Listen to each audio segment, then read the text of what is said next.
I know you've got something really exciting to share with us that you've got coming up later this year. So do you want to tell us a little bit about that? You mean coming to New Zealand? I do mean coming to New Zealand.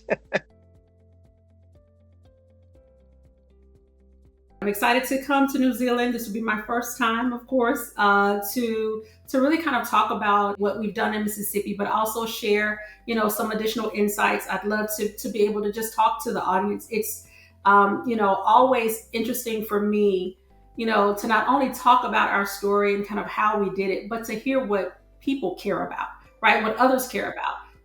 A teacher's role. Their questions may be completely different, something that I didn't say in my talk, right? So to really get at what the audience wants to know and how they can help.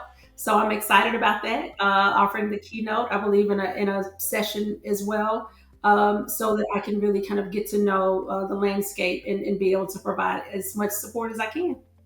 The role of leadership in schools, the role and the power leaders have to create systems that can be such dynamite organizations where people can really develop these relationships where you have the best interest of all things students at the forefront of our minds, but also to be able to weave in my passion for instructional coaching, specifically around student-focused coaching. I am very much looking forward to presenting at this year's Cultivating the Literacy Landscape Conference in August.